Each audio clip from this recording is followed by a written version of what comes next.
Good morning, everyone. My name is Dr. Miller, and the SCP we're going to be looking at today is SCP-2750. Object Class: Euclid. Special Containment Procedures. Currently, the Foundation has 3 SCP-2750 instances in containment. SCP-2750 instances are not permitted to change their appearances for any reason. Any changes in appearance are to be noted, and SCP-2750 instances are to be punished accordingly by revoking certain privileges. Capture of uncontained SCP-2750 instances is difficult, due to the aversion that SCP-2750 instances show towards humans, and the rarity of SCP-2750 instances themselves. Containment teams are to conduct a monthly sweep of the areas where SCP-2750 instances have been known to inhabit. Description: SCP-2750 is the collective designation referring to a group of anomalous humanoids that are known to inhabit the Southwest United States, specifically the regions of northeast Arizona in southern Utah, notably the area of the Navajo Nation reservation.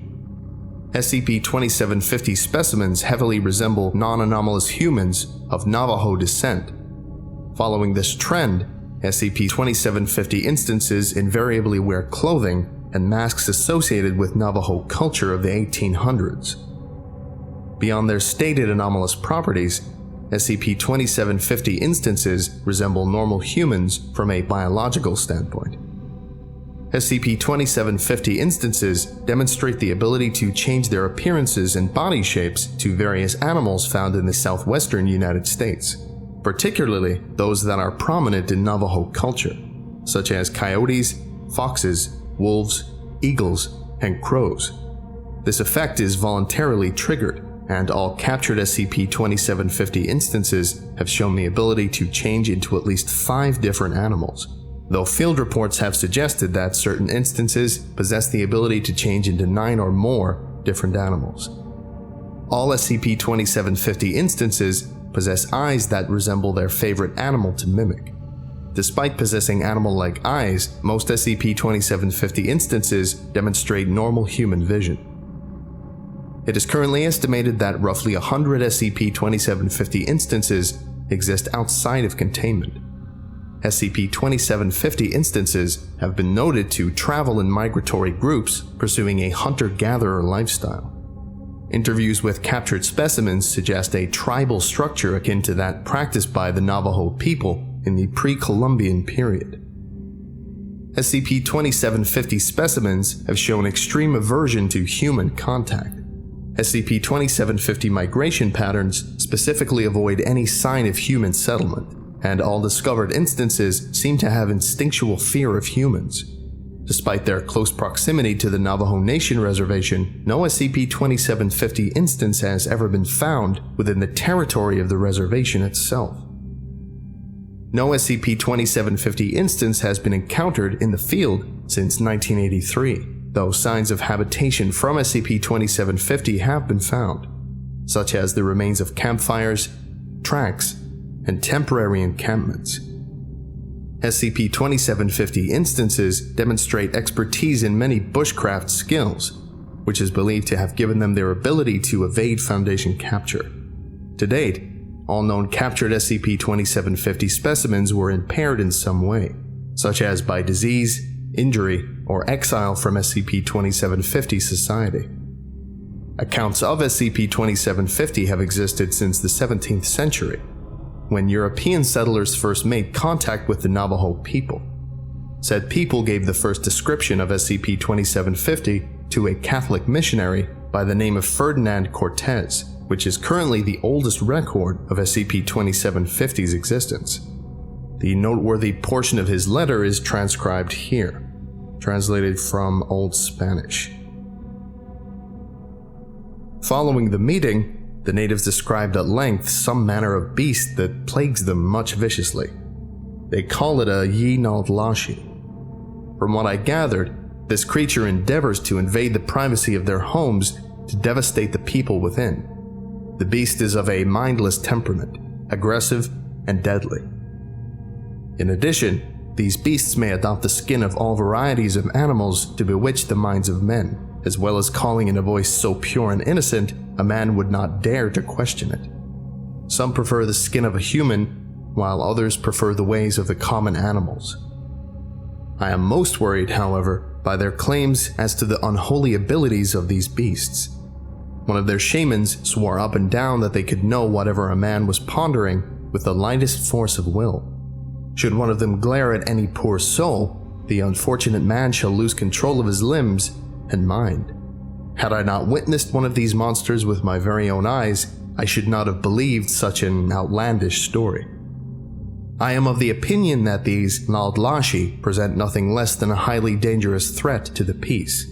Their bellicosity about the natives, along with a much feared tracking and hunting ability, leads me to fear some expansion or violence to the people of our country. I write you this letter and send it through the fastest channels so that you may send a response here to quell any sort of unrest from these creatures.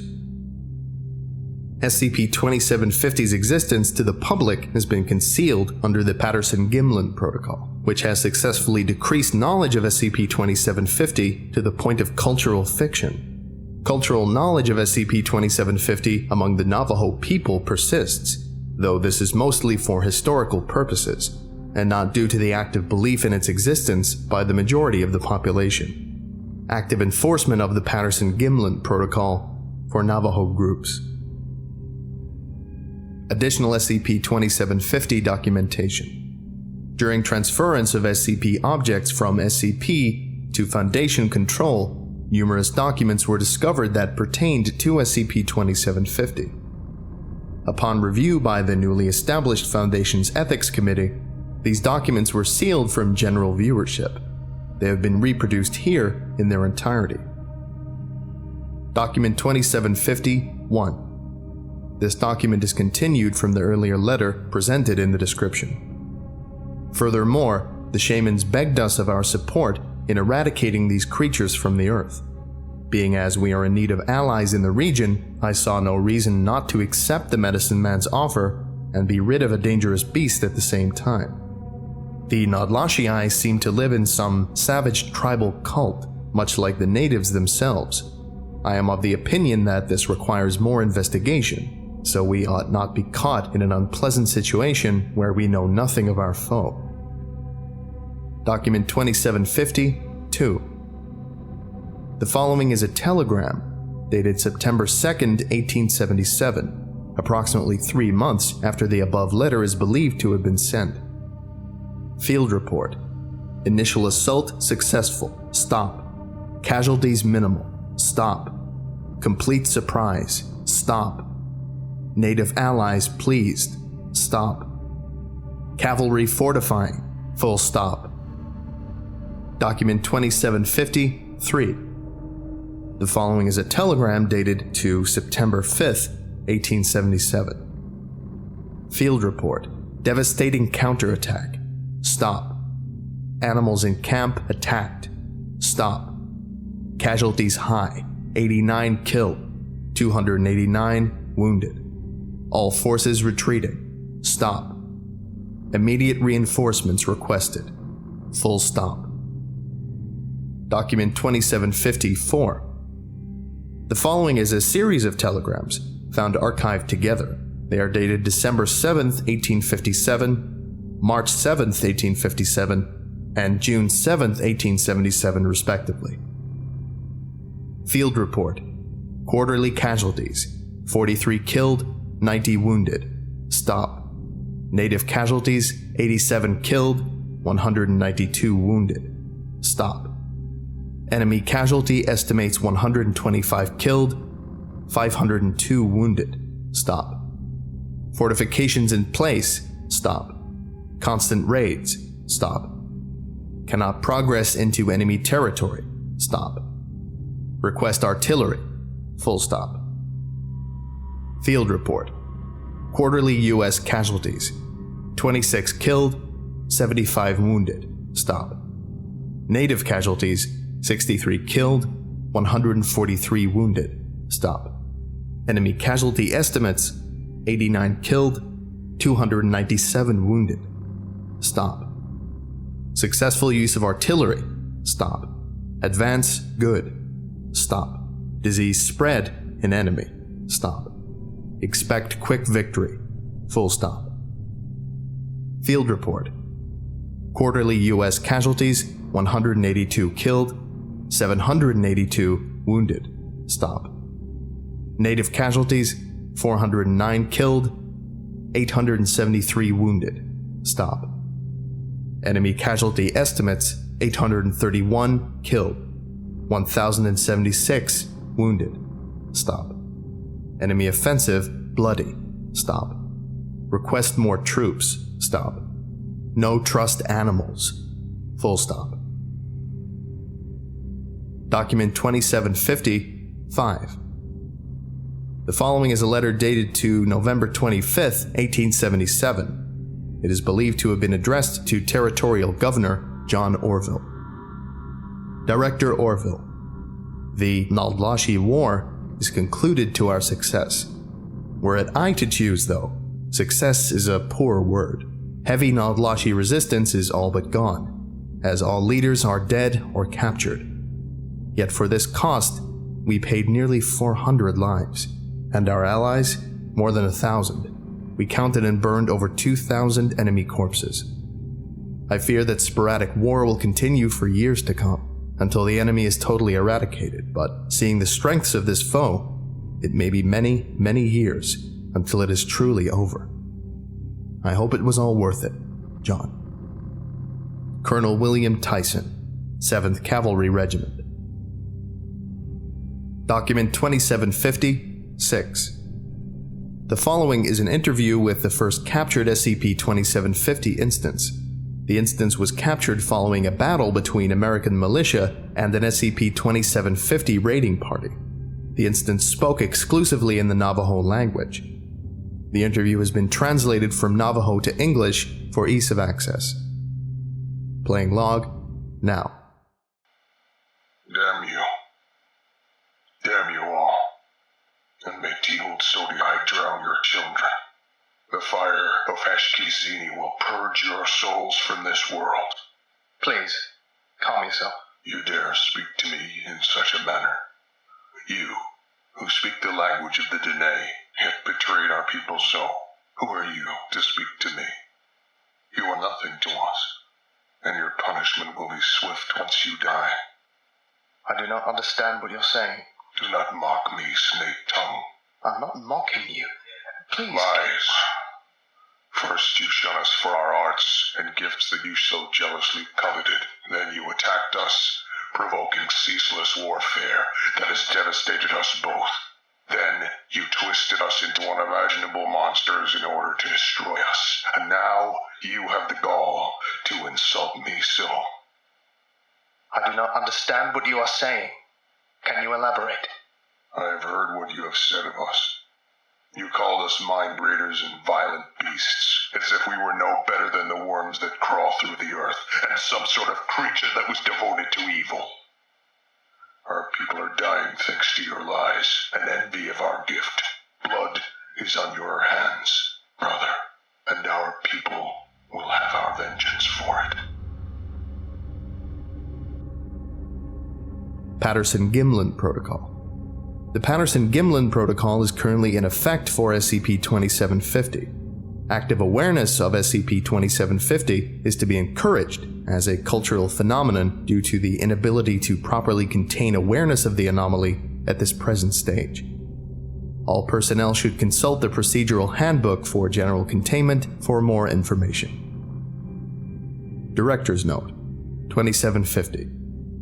Today at the Foundation, we are able to pride ourselves on our ability to contain anomalies with a minimum of visibility, collateral damage, and suffering.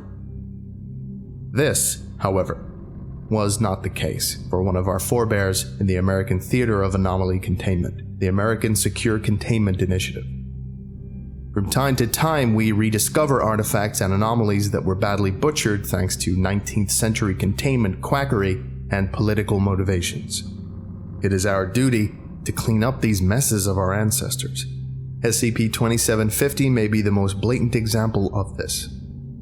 The documents currently on display for Level 3 researchers are only a fraction of what we have on SCP-2750. While they do accurately portray some components of the American Secure Containment Initiative's role in the Indian Wars, they do not mention the unexpected side effects. You see, Navajo mythology has never stated that SCP-2750 ever had a limit on the number of transformations possible, and we've never found a reason why SCP-2750 appearances have dwindled at a faster rate than expected, even following the purges. We recently found a new SCP-2750 instance in 2008. Yes, the file is wrong, but that's because the new instance we found was very, very different. This one couldn't transform properly, so it was stuck in a state between a coyote and a human. What we gathered from it was that this is becoming the new norm among SCP-2750 populations.